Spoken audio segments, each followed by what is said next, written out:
Bonjour à tous, je m'appelle Véronique et je suis intervenante. Bienvenue dans cette nouvelle capsule.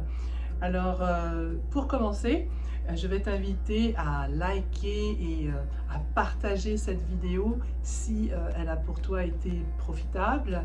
Et puis aussi, n'hésite pas à t'abonner à ma chaîne. Alors aujourd'hui, nous allons parler d'un sujet très intéressant. Faut-il faire participer les enfants aux tâches de la maison? Et oui, c'est très important que les enfants participent aux tâches de la maison.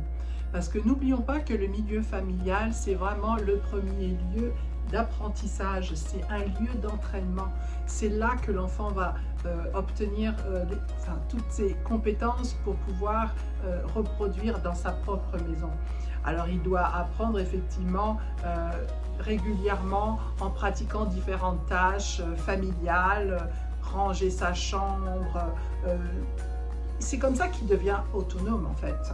Et c'est aussi ça qui va permettre qu'un enfant puisse respecter les lieux et les personnes là où il vit. Parce que quand il ne participe pas aux tâches, vous savez, on n'est pas concerné, donc on ne comprend pas, on ne mesure pas le travail qu'il y a derrière. Donc c'est là que l'enfant va apprendre l'entraide, la générosité, la discipline, la rigueur, l'autonomie, la persévérance. Et c'est ça qu'il va reproduire dans sa propre maison quand il sera plus grand. La parole de Dieu nous dit, en Proverbe 19, verset 15, en version Louis II, 78, Colombe, la paresse fait tomber dans l'assoupissement, et celui qui est nonchalant aura faim. Qu'est-ce que ça veut dire? Ça veut dire tout simplement que le paresseux va vivre dans la pauvreté, tout simplement. Il attire vers lui la pauvreté. C'est très important que les enfants apprennent à servir et aider les parents. Parce qu'on trouve beaucoup d'adultes aujourd'hui, de parents qui sont dépités parce que leurs adolescents, finalement, leur enfant a grandi, il est devenu adolescent et il est paresseux, il ne veut plus rien faire. Et c'est là qu'il y a des grands conflits. Mais c'est vrai que si on ne l'a pas appris à faire des tâches ménagères ou toutes sortes de tâches à la maison quand il était plus jeune, quand il arrive à l'âge de l'adolescence, ça devient un très gros challenge. Donc, c'est important de les habituer tôt, nos enfants, à participer aux tâches de la maison. Par exemple, s'occuper de ses propres affaires, ranger sa chambre, ranger ses affaires personnelles, préparer son sac d'école. C'est des choses, c'est des tâches qui sont à leur portée et qui sont normales. Ça, c'est leurs affaires. Mais il y a aussi la maison, c'est-à-dire que le vivre ensemble nous amène à participer tout simplement aux tâches dans la maison et chacun doit apporter sa pierre à l'édifice, chacun doit apporter sa contribution. Et souvent, ce qu'on peut faire avoir comme outil, on va dire, pour pouvoir organiser les tâches à la maison, eh bien, on pourrait avoir, par exemple, organisé un planning avec les différentes tâches et savoir quelle est la personne qui s'occupe du balai tel jour, le mardi, c'est qui fait la cuisine, le mercredi, c'est qui descend les poubelles, etc. Ça, c'est bien parce que ça nous permet de planifier, en fait. Alors l'autre conseil que je pourrais donner, quand on attribue des tâches à un enfant, il ne faut surtout pas rater l'étape de la supervision, c'est-à-dire vérifier si le travail a été correctement fait et montrer au besoin à l'enfant comment il faut pratiquer pour que, par exemple, le balai soit bien passé, etc. etc. Et c'est aussi très important d'adapter la tâche en fonction de l'âge et puis de la motricité de l'enfant. Tout simplement, on ne va pas lui donner une tâche trop compliquée quand c'est un jeune enfant. Il faut l'adapter, tout simplement. Alors, pour être concret, je vais vous proposer quelques tâches que vous pouvez proposer à vos enfants en fonction de leur âge.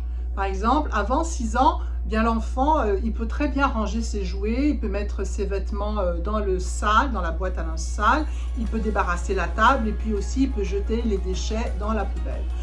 Entre 6 ans et 7 ans, l'enfant peut mettre la table, il peut faire son lit, il peut sortir des poubelles par exemple, il peut aussi arroser les plantes, il peut préparer sa boîte à linge, il peut mettre la vaisselle dans l'évier après le repas, ou alors dans le lave-vaisselle. Tout ça, c'est des tâches que l'enfant peut faire. Et c'est accumulatif, bien sûr. Plus l'enfant grandit, plus il peut faire plus de tâches.